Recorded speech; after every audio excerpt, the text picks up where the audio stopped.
નમસ્કાર દોસ્તો, સુપરફાસ્ટ ગુજરાત સમાચારમાં તમારું સ્વાગત છે। દેશ, દુનિયા અને ગુજરાતના તાજા, મોટા અને સૌથી મહત્ત્વના સમાચાર જાણીએ તે પહેલાં ચેનલમાં નવા હોય તો ચેનલને સબસ્ક્રાઈબ અને લાઈક કરી દેજો। નમસ્કાર મિત્રો, ફેબ્રુઆરી મહિનાની શરૂઆત સાથે જ રાજ્યના ઠંડીનો વધુ એક રાઉન્ડ શરૂ થઈ ગયું છે, જેમાં લઘુત્તમ તાપમાન 2 ડિગ્રી સુધી ઘટાડો નોંધાયો છે। આ સાથે જ ઉત્તર પૂર્વના પવનોને લીધે ઠંડીનું જોર વધ્યું છે। આ દરમિયાન ડીસામાં 12 ડિગ્રી તાપમાન, પાલનપુરમાં 13 ડિગ્રી સુધી તાપમાન પહોંચ્યું છે।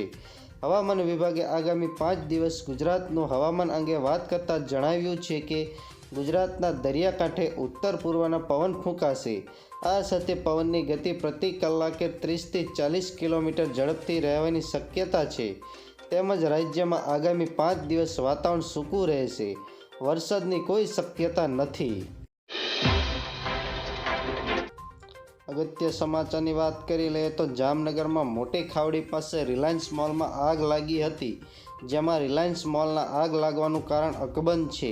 વિકરાળ આગ લાગતા ફાયરની ટીમો ઘટના સ્થળે પહોંચી હતી, તેમજ ફાયરની ટીમે આગ પર કાબૂ મેળવવાના પ્રયાસો હાથ ધર્યા હતા। બીજા ફટાફટ મહત્વ સમાચારની વાત કરી લે તો રાહુલ ગાંધીએ ગુરુવારે પ્રધાનમંત્રી નરેન્દ્ર મોદીની જાતિ પર સવાલો ઊભા કર્યા છે। રાહુલ ગાંધીએ દાવો કર્યો છે કે ભાજપે 2000માં તેમના સમુદાયને ઓબીસીનું ટેગ આપ્યું હતું। રાહુલ ગાંધીના આ આરોપ પર ભાજપના સતત વળતા જવાબો આપી રહ્યું છે। હવે તેમના પૂર્વ સાથીએ રાહુલ ગાંધીને ખોટા ગણાવ્યા છે। ગુજરાતમાં કોંગ્રેસ સરકાર દરમિયાન ડેપ્યુટી સીએમ રહી ચૂકેલા નરસિંહ અમીને દાવો કર્યો છે કે નરેન્દ્ર મોદી ઓબીસી ત્યારે થયા હતા જ્યારે તેઓ સીએમ તો દૂર, ધારાસભ્ય પણ નહોતા બન્યા। આગળ બીજા અગત્ય સમાચારની વાત કરી લઈએ તો અમરેલી તેમજ સૌરાષ્ટ્રમાં મોટાભાગના ખેડૂતો ચોમાસું, શિયાળુ અને ઉનાળા તલનું વાવેતર કરતા હોય છે। ચાલુ વર્ષ સૌરાષ્ટ્રના જિલ્લામાં તલના સારા ભાવ મળી રહ્યા છે। તલનો પ્રતિ 20 કિલોના ભાવ અંદાજિત 3000થી 3600 રૂપિયા સુધીનો બોલાઈ રહ્યો છે, જ્યારે રાજકોટ માર્કેટિંગ યાર્ડમાં સફેદ તલ 250થી વધુ બોરીની આવક નોંધાઈ છે, જેનો 2600થી 2700 સુધીનો ભાવ રૂપિયામાં બોલાયો છે, જ્યારે કાળા તલનો એવરેજ ભાવ 3000થી 3200 રૂપિયા સુધીનો ભાવ નોંધાયો છે। ફટાફટ બીજા મહત્વ સમાચારની વાત કરી લઈએ તો સુરત શહેરની મહાનગરપાલિકા નાણાકીય વર્ષ 2024-25 ડ્રાફ્ટ બજેટ અને નાણાકીય વર્ષ 23-24ના રિવાઇઝ બજેટને સ્થાયી સમિતિ દ્વારા કેટલાક સુધારા વધારા સાથે મંજૂર કરવામાં આવ્યું છે।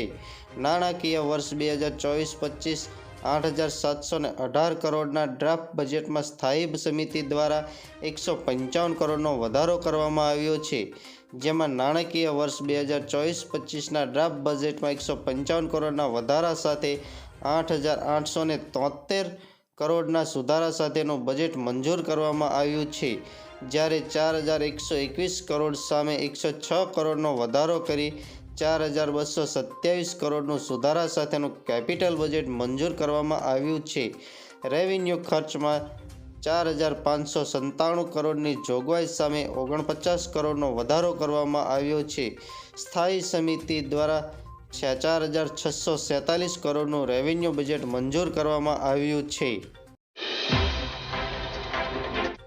ફટાફટ બીજા સમાચારની વાત કરી લઈએ તો ગુજરાતમાં છેલ્લા 2 વર્ષ દરમિયાન 5,338 કરોડ રૂપિયાનું અને 32,590 કિલોગ્રામ ડ્રગ્સનો વિક્રમ જથ્થો પકડાયો હોવાનું સરકારે વિધાનસભામાં કબૂલ્યું છે।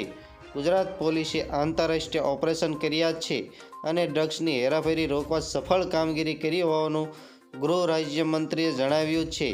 વિધાનસભાની પ્રશ્નોત્તરીમાં દ્વારકા અને વડોદરામાંથી પકડાયેલા ડ્રગ્સના પ્રશ્નોને સરકારે આંતરરાષ્ટ્રીય હેરાફેરી રોકવા મોટા ઓપરેશન કર્યાનો દાવો કર્યો છે। બીજા સમાચારની વાત કરી લે તો ઓલિમ્પિક વિલેજને લઈને અમદાવાદનું તંત્ર હરકતમાં આવ્યું છે। વિગતો મુજબ તંત્ર દ્વારા નરેન્દ્ર મોદી સ્ટેડિયમ પાસે આશ્રમ સહિત કેટલાક રહેણાંક મકાનોને પણ જગ્યા ખાલી કરવા નોટિસ અપાઈ છે। આ સાથે શરતોને આધીન અપાયેલી જમીનમાં શરત ભંગ થતાં નોટિસ અપાઈ હોવાનું સામે આવ્યું છે। મહત્વનું છે કે ઓલિમ્પિક માટે મોટેરા બાદ હવે કોટેશ્વરની જમીન પણ સંપાદિત કરાશે। બીજા સમાચારની આગળ વાત કરી લઈએ તો લોકસભાની ચૂંટણીને લઈને સૌથી મોટા સમાચાર સામે આવી રહ્યા છે. ગુજરાતમાં કોંગ્રેસ અને આમ આદમી પાર્ટી વચ્ચે ગઠબંધન થઈ શકે છે. 26 પૈકી 3 બેઠક પર આમ આદમી પાર્ટી અને કોંગ્રેસ વચ્ચે ગઠબંધન થાય તેવી ચર્ચા થઈ રહી છે. ગઈકાલે દિલ્હીમાં મળેલી કોંગ્રેસની સ્ક્રીનિંગ સમિતિ બેઠકમાં આ મુદ્દે ચર્ચા થઈ હોય તેવી શક્યતા છે. બીજા અગત્ય મહત્વ સમાચારની વાત કરી લે તો કેન્દ્ર સરકારે પૂર્વ પ્રધાનમંત્રી ચૌધરી ચરણસિંહ અને નરસિંહ રાવને ભારત રત્ન આપવાની ઘોષણા કરી છે. આ ઉપરાંત MS સ્વામીનાથનને સર્વોચ્ચ સન્માન ભારત રત્ન આપવાની ઘોષણા કરવામાં આવી છે. પ્રધાનમંત્રી નરેન્દ્ર મોદી અંગે એક્સ પોસ્ટ કરીને જાણકારી આપી હતી. આગળ બીજા મહત્વ સમાચારની વાત કરી લે તો દ્વારકામાં સ્ટીલ સ્ટ્રક્ચર સાથે બનેલા દેશનો સૌથી લાંબો બ્રિજ અને આઇકોનિક બનેલા સિગ્નેચર બ્રિજ હવે ટૂંક સમયમાં લોકાર્પણ થઈ જશે.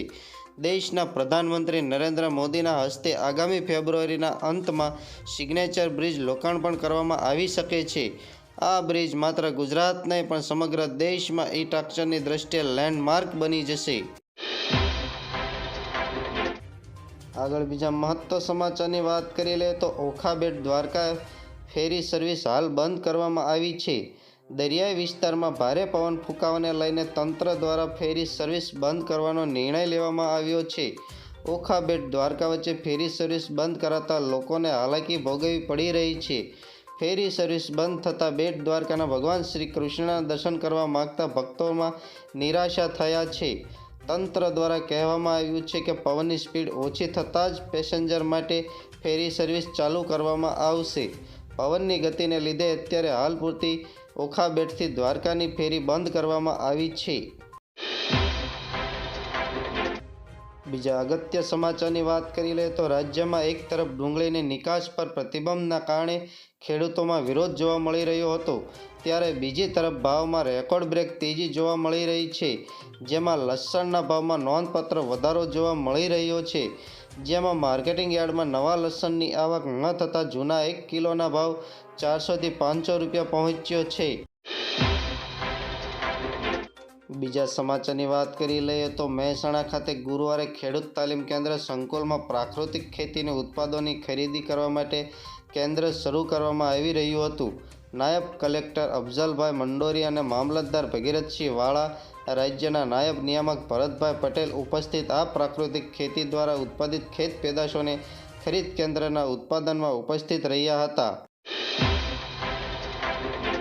ફટાફટ બીજા અગત્ય સમાચારની વાત કરી લે તો રાજ્યમાં ફરી એકવાર અંધાપા કાંડ સામે આવ્યો છે. માંડલ અંધાપા કાંડમાં પડઘા શાંત થયા નથી, ત્યાં જ વધુ એક અંધાપા કાંડ સામે આવ્યો છે. જેમાં હવે રાધનપુરમાં અંધાપા કાંડ થયો હોવાની વિગતો સામે આવી છે. રાધનપુરમાં આવેલી સર્વોદય હોસ્પિટલમાં મોતિયાના ઓપરેશન બાદ અનેક દર્દીઓને દેખાતું બંધ થયું હોવાની ફરિયાદ સામે આવી છે. જે પછી કેટલાક દર્દીઓ અમદાવાદમાં સિવિલ હોસ્પિટલમાં ખસેડવામાં આવ્યા છે.